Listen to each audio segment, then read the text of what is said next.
तो दोस्तों स्वागत करता हूं आप सभी का आपके अपने परिवार दीक्षित एजुकेशन अड्डा पर। दोस्तों एक बार फिर हाजिर हो चुका हूं लेकर आप सभी के लिए एकदम लल्लन टॉप क्लास है। आज 19 जून की एसएससी एमटीएस की परीक्षा में सारे शिफ्टों में आपसे क्या क्या सवाल पूछे गए और आपका अब अगर कल एग्जाम है तो आपकी शिफ्टों में और क्या सवाल आपसे बन सकते हैं, उसका एक सटीक एनालिसिस करेंगे इस क्लास के अंदर।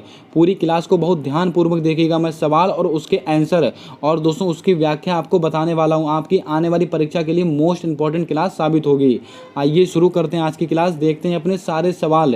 दोस्तों पहला सवाल हमसे पूछा गया कि मुस्लिम लीग की स्थापना किस वर्ष हुई थी?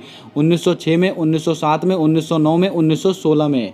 तो आपको ध्यान में रखना है मुस्लिम लीग इसकी स्थापना हुई थी वर्ष 1906।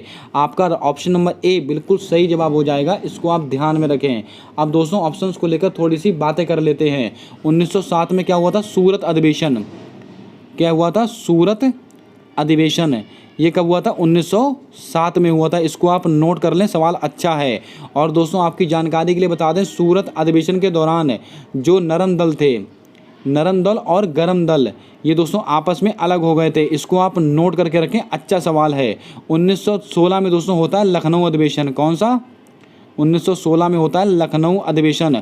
और लखनऊ अधिवेशन की अध्यक्षता किसने की थी? अंबिका चरण मजमूदार। और नरम दल गरम दल आपस में एक कब हो गए? ये दोस्तों 1916 के लखनऊ अधिवेशन में। ये दोनों बातें आपको याद रखनी है। दोस्तों करजन के समय क्या हुआ था? बंगाल विभाजन। कब हुआ था? 1905 में। इसको भी आप थोड़ा ध्यान में रखें। आइए चलते हैं अपने अगले सवाल की ओर। अमजद अली खान का संबंध किस वाद्य यंत्र से है? दोस्तों यह सवाल एसएससी इतनी बार पूछ चुका है, अब तक इसको बच्चों का आंसर रट चुका होगा। अमजद अली खान, इनका संबंध किससे है? सरोद वादक। दोस्तों सरोद वादक 2 से 3 नाम हैं, इनको आप अच्छे से पढ़कर जाएं। कल की शिफ्ट में भी आपको सवाल देखने को मिलेगा 100%। सितार वादक, दोस्तों आपको याद होगा एक नाम पंडित रविशंकर, हमने कई बार डिस्कस किया हुआ है यह नाम, इसको भी आप थोड़ा याद रखेंगे, अच्छा सवाल है। चलिए बढ़ते हैं अपने अगले प्रश्न की ओर। अगला सवाल हमसे पूछा गया है कि महासागर की औसत लवणता रिक्तस्थान भाग प्रति 1000 होती है। दोस्तों आपको याद रखना है महासागर की औसत लवणता कितनी होती है?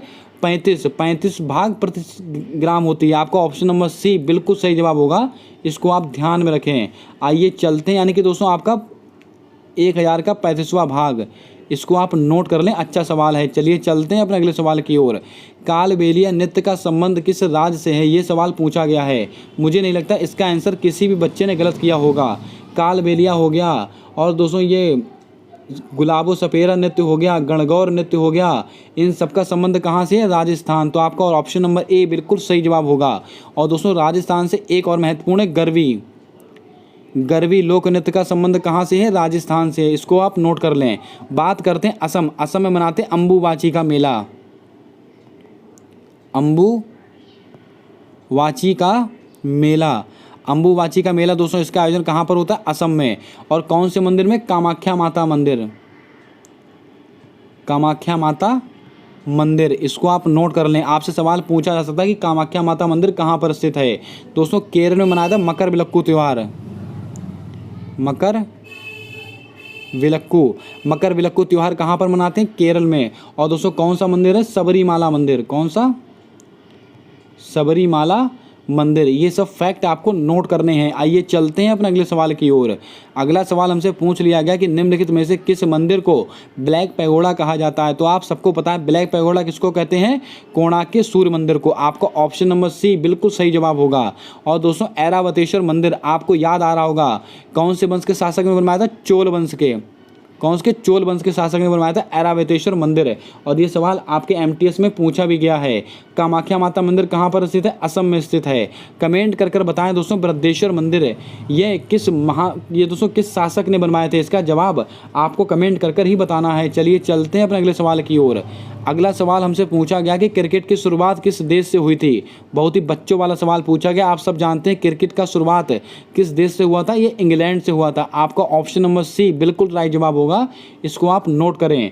दोस्तों जहां पर व्याख्या देना जरूरी है हम वहीं पर व्याख्या करेंगे, आपका समय बिल्कुल खराब नहीं करेंगे। जो भी सवाल दोस्तों महत्वपूर्ण होगा उसके ऊपर व्याख्या की जाएगी। बाकी आप सवाल और उसका उत्तर अच्छे से सुनते चलिए। आइए चलते हैं अपने अगले सवाल की ओर। पहली बार जनगणना में ट्रांसजेंडर की गिनती कब हुई थी? अच्छा सवाल पूछा गया है दोस्तों, आपको याद रखना है प्रथम बार ट्रांसजेंडर की गिनती कब हुई थी? वर्ष 2011 में। आपका ऑप्शन नंबर डी बिल्कुल सही जवाब होगा। और दोस्तों जनगणना कितने वर्षों के दौरान होती है? 10 वर्षों के दौरान होती है। ये दोस्तों बहुत लो लेवल का सवाल है, फिर भी आपके एमटीएस में पूछा गया सवाल है, इसको आप ध्यान में रखें। दोस्तों 1972 इसमें दोस्तों पहली बार जनगणना हुई थी। आपको दोस्तों कमेंट करके बताना 1872 था कि 1972 था। इसका जवाब आपको कमेंट कर ही देना है। चलिए चलते हैं अपने अगले सवाल की ओर। भारत ने ओलंपिक खेलों में पहली बार भाग कब लिया था? ये सवाल भी आपसे पूछा गया, तो आपको ध्यान में रखना है भारत ने पहली बार ओलंपिक खेलों में कब भाग लिया था? वर्ष 1900 ईस्वी में। आपका ऑप्शन नंबर सी बिल्कुल सही जवाब होगा। अब दोस्तों यहाँ पर ऑप्शन में 1894 देकर रखा है। वर्ष 1894 आपको याद आ रहा होगा, अंतर्राष्ट्रीय ओलंपिक संघ, अंतर्राष्ट्रीय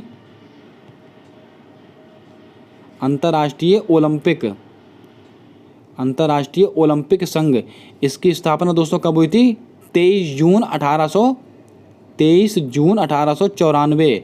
और दोस्तों इसीलिए 23 जून को क्या मनाते हैं? अंतर्राष्ट्रीय ओलंपिक दिवस मनाते हैं। इसको भी आप नोट कर लें। चलिए चलते हैं अपने अगले सवाल की ओर। भारतीय संघ की कार्यपालिका का संवैधानिक प्रमुख कौन होता है?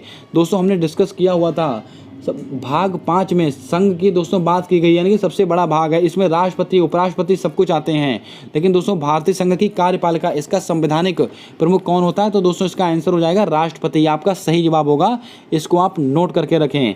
अब दोस्तों एक सवाल मैं आपको यहाँ से और बताता हूँ। ये सवाल मैं कई बार डिस्कस कर चुका हूँ, महत्वपूर्ण सवाल है, आपकी परीक्षा में बन सकता है। आर्टिकल 108, इसमें दोस्तों किसका उल्लेख है? ज्वाइंट सिटिंग का, यानी कि संयुक्त बैठक का उल्लेख है। और दोस्तों इसको बुलाता कौन है? राष्ट्रपति इसको बुलाता है। और इसकी दोस्तों अध्यक्षता कौन करता है? लोकसभा अध्यक्ष। और इसमें ये उपराष्ट्रपति भाग नहीं लेता है। ये 3 बातें आपको नोट करनी है, आपको नंबर दिलाएंगी ये दोस्तों 3 बातें। अगर दोस्तों आप क्लास को पहली बार देख रहे हो तो क्लास को लाइक कर दें। चैनल पर पहली बार आए हो तो चैनल को सब्सक्राइब कर बेल वाला आइकन ध्यान से दबा लें, ताकि आने वाली क्लासेस के अपडेट आप तक आसानी से पहुंचते रहें। और जिसका भी कल एग्जाम है, इस क्लास को जरूर देख के जाएं, बहुत हेल्प मिलने वाली है कल के एग्जाम को लेकर। कमेंट करके बताएं कल किसका एग्जाम है। दोस्तों अगला सवाल पूछा गया कि फ्रीडम इन एक्साइल किसकी आत्मकथा है? तो आपको दोस्तों आंसर याद रखना है, दलाई लामा। आपको ऑप्शन नंबर बी बिल्कुल सही जवाब होगा। दोस्तों सचिन तेंदुलकर, इनकी ऑटोबायोग्राफी क्या है? Playing it my way. ये दोस्तों किसकी है? सचिन तेंदुलकर। सुरेश रैना की दोस्तों कौन सी है? बिलीव। इसको आप थोड़ा लिख लें, बिलीव किसकी है? सुरेश रैना। और दोस्तों प्लेइंग इट माई वे,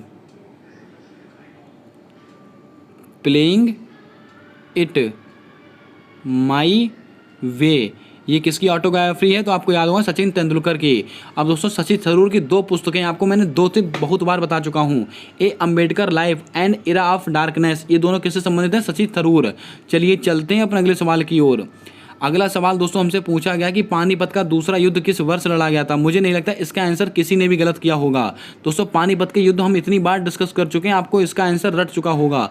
पानीपत का पहला युद्ध कब हुआ था? 1526। दूसरा युद्ध कब हुआ था? 1556। तो आपका यही आपका सही जवाब होगा। और पानीपत का तीसरा युद्ध कब हुआ था? 1761। 1540 आपको मैंने बताया था कन्नौज का युद्ध। किसका? कन्नौज का युद्ध। इसको भी आप थोड़ा याद रख लें। तराइन का युद्ध कब हुआ था? 1191। और तराइन का दूसरा युद्ध कब हुआ था? 1192। और दोस्तों प्लासी का युद्ध कब हुआ था? 1757। उम्मीद करता हूँ आपने नोट कर लिया होगा। कमेंट कर दें हल्दी घाटी का युद्ध। हल्दी घाटी का युद्ध कब हुआ था? आइए चलते हैं अपने अगले सवाल की ओर। दाचिंगम राष्ट्रीय उद्यान किस राज्य में स्थित है? दोस्तों आपका राइट आंसर क्या हो जाएगा? जम्मू कश्मीर। दाचिंगम दोस्तों राष्ट्रीय उद्यान कहाँ पर स्थित है? जम्मू कश्मीर में स्थित है। और किसके लिए फेमस है? हंगुल मृग। हंगुल मृग इसलिए फेमस है, इसको आप ध्यान में रखें। बात करते हैं ऑप्शंस को लेकर। झारखंड से आपको याद रखना पलामू टाइगर रिजर्व कहाँ पर स्थित है? झारखंड। गुजरात में क्या है? गिर राष्ट्रीय उद्यान।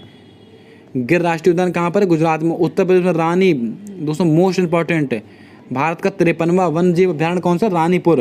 कहाँ पर स्थित है? उत्तर प्रदेश। 52वां कौन सा है दोस्तों? रामगढ़ विषधारी। रामगढ़ विषधारी ये 52वां दोस्तों टाइगर रिजर्व है।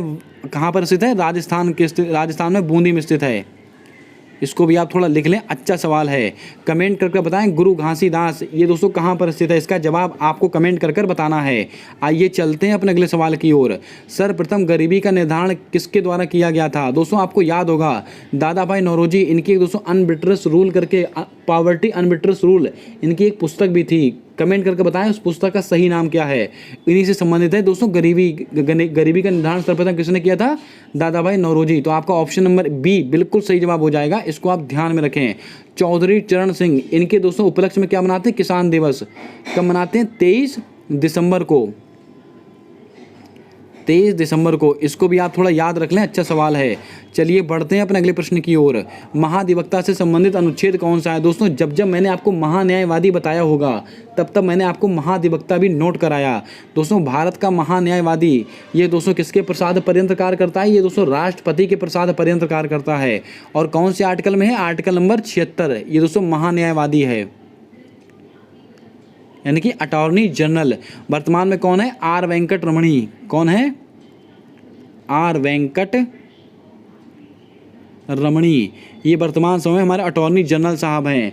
और दोस्तों महाधिवक्ता किसके प्रसाद पर्यंत कार्य करता है? राज्यपाल के। और वर्तमान में दोस्तों कौन सा आर्टिकल है? Article number 165। तो आपका सही जवाब क्या हो जाएगा? 165। बात करते हैं 266, इसमें क्या है? संचित निधि। इसको आप लिख लें, सवाल आपकी परीक्षा में बनेगा। संचित निधि का उल्लेख कौन से आर्टिकल में? आर्टिकल नंबर 266 है। और दोस्तों ये 267 में क्या? आकस्मिक निधि। आकस्मिक निधि, इसका उल्लेख कौन से आर्टिकल में? आर्टिकल नंबर 267 है। दोस्तों ये आकस्मिक निधि है, इसका दोस्तों जो उपयोग है वो राष्ट्रपति के द्वारा किया जाता है। इसको भी आप थोड़ा याद रख लें। आइए चलते हैं अपने अगले प्रश्न की ओर। अगला सवाल पूछा गया कि केरल में मास्क पहनकर कौन सा नृत्य किया जाता है? कुचिपुड़ी, भरतनाट्यम, मोहिनीअट्टम, कथकली। दो ऑप्शन को तो आप देख कर ही दोस्तों इसको कट मार सकते हैं, क्योंकि दोस्तों कुचिपुड़ी कहाँ का है? आंध्र प्रदेश। भरतनाट्यम कहाँ का है? तमिलनाडु। ये मोहिनीअट्टम और कथकली ये कहाँ के? केरल के। तो इनमें से दोस्तों आपका राइट आंसर क्या होगा? कथकली आपका सही जवाब हो जाएगा, इसको आप ध्यान में रखेंगे। चलिए चलते हैं अपने अगले सवाल की ओर। अगला सवाल पूछा गया कि आधुनिक भारत का जनक किसे माना गया है? स्वामी विवेकानंद को, राजा राम मोहन राय को, महात्मा गांधी को या महात्मा ज्योतिबा फुले को? क्या होगा आपका सही जवाब? जल्दी से बताएं। दोस्तों आधुनिक भारत का जनक किसको माना गया है? राजा राम मोहन राय। आपका ऑप्शन नंबर बी बिल्कुल सही जवाब होगा। आइए दोस्तों कुछ महत्वपूर्ण फैक्ट यहाँ से और नोट कराता हूँ। 1897 आपको याद होगा राम किशन मिशन, इसकी स्थापना किसने की थी? स्वामी विवेकानंद। राजा राम मोहन राय। 1828 का ब्रह्म समाज की स्थापना किसने की थी? राजा राम मोहन राय। और दोस्तों 1829 में क्या हुआ था? सती प्रथा का अंत हुआ था। और दोस्तों किसने किया था? विलियम बेंटिक ने किया था। किसकी सिफारिश पर किया था? राजा राम मोहन राय की सिफारिश पर किया था। और दोस्तों 1815 आपको याद आ रहा होगा आत्मीय सभा। इन सब सवालों को आप नोट करेंगे, अच्छे सवाल हैं सारे के सारे। आत्मीय सभा इसकी स्थापना कब हुई थी? 1815 में। किसके द्वारा? राजा राम मोहन राय। बात करते हैं महात्मा ज्योतिबा फुले, इनका दोस्तों कौन सा समाज है? सत्यशोधक समाज। कहाँ से संबंधित है? महाराष्ट्र से। और इनकी एक बहुत ही फेमस पुस्तक है गुलामगिरी, इसको आप नोट करेंगे। आइए बढ़ते हैं अपने अगले सवाल की ओर। सफ़ेद रंग के प्रकाश में कितने रंग के प्रकाश होते हैं? दोस्तों ये सवाल कुछ पूछा गया था, तो इसका सही आंसर क्या था? 7 रंग। आपको ऑप्शन नंबर बी बिल्कुल राइट जवाब होगा। आइए बढ़ चलते हैं अपने अगले सवाल की ओर। सोमनाथ मंदिर को किसके द्वारा सर्वप्रथम बार लूटा गया था? ऐसा भी सवाल आपकी परीक्षा में पूछा गया, तो आपको ध्यान में रखना है महमूद गजनवी। आपका ऑप्शन नंबर बी बिल्कुल सही जवाब होगा। मोहम्मद गौरी, आपको याद आ रहा होगा 1191 का तराइन का युद्ध और 1192 का तराइन का दूसरा युद्ध। दोस्तों पृथ्वीराज चौहान और मोहम्मद गौरी के बीच में हुआ था तराइन का पहला युद्ध और दूसरा युद्ध। पहले युद्ध में किसकी विजय हुई थी? पृथ्वीराज चौहान की। और दूसरे युद्ध में किसकी विजय हुई थी? मोहम्मद गौरी की। चलिए चलते हैं अपने अगले सवाल की ओर। दोस्तों जल्दी से क्लास को अपने दोस्तों तक जरूर शेयर कर दें जिसका भी एग्जाम बाकी है। और दोस्तों आज क्लास के लास्ट में बहुत ही महत्वपूर्ण इन्फॉर्मेशन देने वाला हूं, इसको आप सुनकर जाइएगा। अगर आप भविष्य में किसी का भी एग्जाम देने वाले हैं तो आज की इन्फॉर्मेशन आप लोगों के लिए रामबाण का काम करेगी। दोस्तों प्रति व्यक्ति यानी कि प्रति व्यक्ति के द्वारा प्रतिदिन पानी की खपत की जाने वाली मात्रा कितनी होती है? तो इसका दोस्तों राइट आंसर क्या था? 40 लीटर। यानी कि दोस्तों एक आदमी प्रतिदिन लगभग 40 लीटर पानी दोस्तों इस्तेमाल करता है, ऐसा दोस्तों आंकड़ा पूछा गया आपकी परीक्षा के अंदर। आइए चलते हैं अपने अगले सवाल की ओर। नादिर शाह का भारत में आगमन कब हुआ था, यानी कि नादिर शाह ने भारत में आक्रमण कब किया था, ऐसा सवाल भी पूछा गया है। तो आपको ध्यान में रखना है 1739 आपका सही जवाब हो जाएगा। आपके दोस्तों ऑप्शन में 1739 दे के रखा हुआ था। आइए चलते हैं अपने अगले सवाल की ओर। हमसे अगला सवाल पूछा गया कि साइकिल प्रतियोगिता 2022 का आयोजन कहाँ हुआ था। तो आपको ध्यान में रखना है ये दोस्तों बर्मिंघम इंग्लैंड में हुआ है साइकिल प्रतियोगिता। आपका ऑप्शन नंबर बी बिल्कुल सही जवाब होगा। अब दोस्तों यहाँ से मैं आपको एक से दो चीज़ें और बताने वाला हूँ। अगर आपसे पूछ लिया जाए कॉमनवेल्थ गेम 2022 इसका दोस्तों सवाल ये कहाँ हुआ था, बर्मिंघम इंग्लैंड में हुआ था। और दोस्तों अगले वाले कहाँ पर होंगे, 2026 में। कॉमनवेल्थ गेम 2026 कहाँ पर होंगे, ऑस्ट्रेलिया में होने वाले हैं। इनको आप नोट कर लें। कॉमनवेल्थ गेम में भारत ने कितने पदक जीते थे, 61 पदक जीते थे। इसमें दोस्तों 22 गोल्ड मेडल थे। कमेंट करके बताएं रजत पदक कितने जीते थे भारत देश ने, मैंने कई बार आपको नोट कराया है।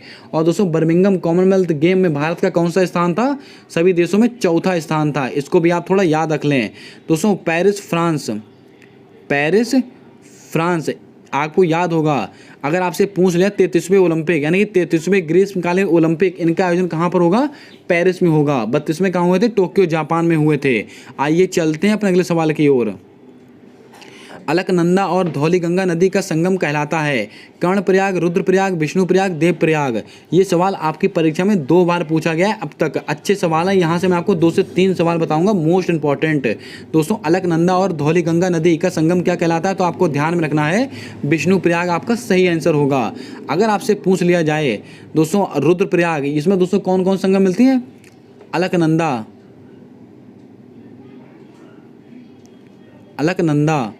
और मंदाकिनी, इनका संगम क्या कहलाता है, ये कहलाता है रुद्रप्रयाग। अब बात करते हैं देवप्रयाग। अलकनंदा और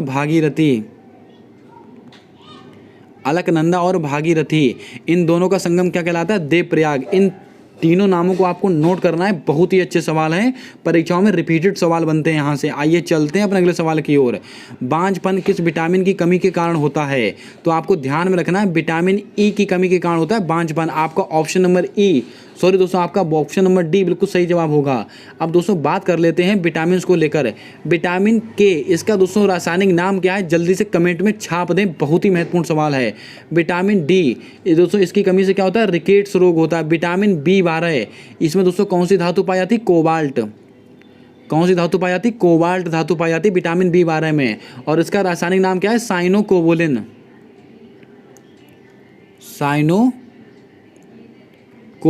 इसको आप ध्यान में रखेंगे, बहुत ही अच्छा सवाल है। विटामिन ई का रासायनिक नाम क्या है, टोकोफेरॉल। किसका रासायनिक नाम है, विटामिन ई का। विटामिन के का दोस्तों रासायनिक नाम क्या है, जल्दी से कमेंट में छाप कर बताएंगे। चलिए चलते हैं अपने अगले प्रश्न की ओर।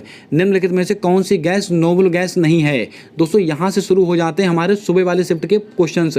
हमने दोस्तों सुबह वाली शिफ्ट का एक सटीक एनालिसिस किया है। अगर आपने सुबह वाली शिफ्ट का एनालिसिस ना देखा हो तो दोस्तों प्लेलिस्ट में आप देख सकते हैं, पूरी क्लास पड़ी हुई है। वहाँ पर दोस्तों मैंने एक एक ऑप्शन को बहुत अच्छी तरीके से डिटेल में आपको एनालिसिस कर बताया है। आइए दोस्तों फिर से हम एक बार क्वेश्चन और उसके आंसर फटाफट देख लेते हैं। निम्नलिखित में से कौन सी गैस नोबल गैस नहीं है, तो इसका राइट आंसर क्या था, हाइड्रोजन। दोस्तों तालीकोटा का युद्ध किस वर्ष हुआ था, तो दोस्तों हमने डिस्कस किया था 1565 में हुआ था। अगला सवाल हमसे पूछा गया था केंद्र शासित प्रदेश का प्रशासन कौन चलाता है। दोस्तों इसका आंसर था उपराज्यपाल, यानी कि ऑप्शन नंबर डी बिल्कुल सही जवाब होगा। कुछ बच्चों ने दोस्तों कमेंट करके बताया है कि उपराज्यपाल ऑप्शन में नहीं था। आप कमेंट करके बताएं कि ऐसा है कि नहीं है। अगर ऐसा है तो इसका राइट आंसर क्या होगा, ये भी आप कमेंट कर छाप देंगे। आइए चलते हैं अपने अगले सवाल की ओर। भारत को राजस्व प्राप्ति कितने प्रकार से होती है, ये सवाल भी पूछा गया था। आई थिंक इसका आंसर 3 था। ये सवाल भी मैंने आपको बताया था कि अगर आपको दोस्तों इसका राइट आंसर पता है तो कमेंट कर जरूर बताएं। हमारे अकॉर्डिंग दोस्तों इसका आंसर 3 प्रकार से है। ये दोस्तों मैंने सुबह डिस्कस भी किया था। बात करते हैं दोस्तों रोमांसिंग विद लाइफ पुस्तक के लेखक कौन है, तो इसका राइट आंसर क्या था, देव आनंद। आपका ऑप्शन नंबर ए बिल्कुल सही जवाब होगा। नर्मदा नदी की सहायक नदी कौन सी है, तो दोस्तों आपके ऑप्शन में वरना नदी दे के रखी हुई थी। तो दोस्तों आपका वरना हो गया, तवा हो गया, कनार हो गया, ये सभी नर्मदा नदी की सहायक नदी हैं। कमेंट करके बताएं नर्मदा नदी पर दोस्तों कौन कौन से बांध स्थित हैं। शनि ग्रह का सबसे बड़ा उपग्रह कौन सा है, तो आपको दोस्तों हमने डिस्कस किया था टाइटन ग्रह शनि ग्रह का सबसे बड़ा उपग्रह है। फोबोस ये दोस्तों मंगल के सबसे दूर है और डिमोज सबसे पास में है। इसको आप ध्यान में रखेंगे। बात करते हैं और दोस्तों अगले सवाल को लेकर, किस मुगल सम्राट को निर्वस्त्र कर रंगून भेजा गया था? तो दोस्तों हमने डिस्कस किया था बहादुर शाह। आपका ऑप्शन नंबर सी बिल्कुल सही जवाब हो जाएगा। मिट्टी के किस भाग में ह्यूमस पाया जाता है? तो हमने डिस्कस किया था क्षितिज भाग में ह्यूमस पाया जाता है। अब दोस्तों मिट्टी के अध्ययन का क्या कहते हैं? पैडोलॉजी। क्या कहते हैं दोस्तों? पैडोलॉजी। इसको आप ध्यान में रखेंगे।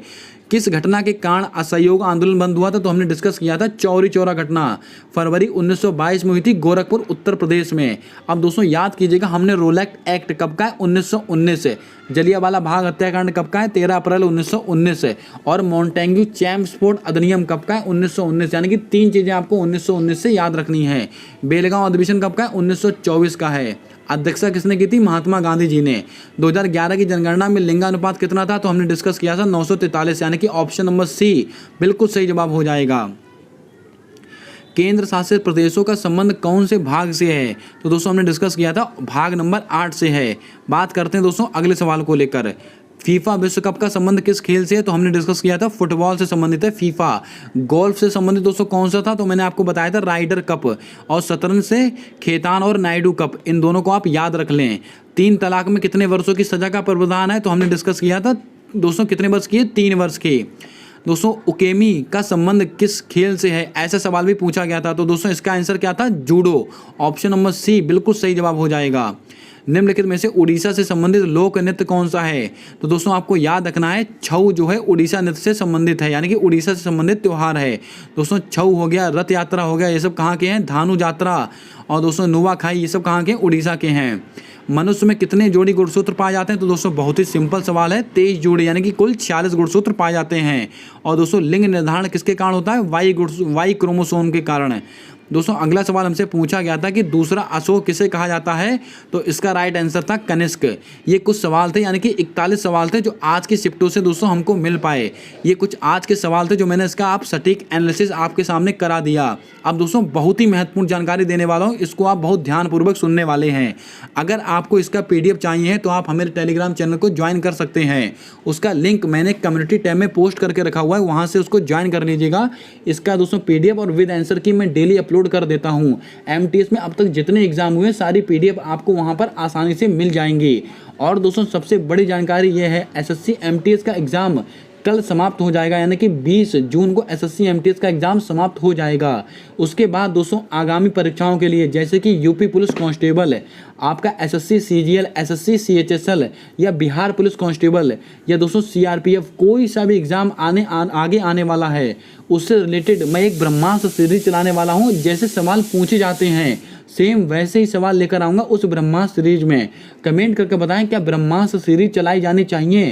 केवल एक दिन में 20 क्वेश्चन होंगे और दोस्तों हर सब्जेक्ट से 20 क्वेश्चन को लाया जाएगा और उनका दोस्तों एक डिटेल एनालिसिस आपके सामने किया जाएगा। कमेंट करके बताएं क्या ये ब्रह्मास्त्र सीरीज चलाई जानी चाहिए या नहीं। अगर आप लोग सपोर्ट करेंगे तो ये ब्रह्मास्त्र सीरीज चलाई जाएगी। इसका जवाब आपको कमेंट कर बताना है। मिलते हैं आने वाली अगली क्लास के अंदर, तब तक के लिए जय हिंद जय भारत। दोस्तों अपना सपोर्ट अपना प्रेम हमारे YouTube चैनल के साथ हमेशा यूं ही बनाकर रखें।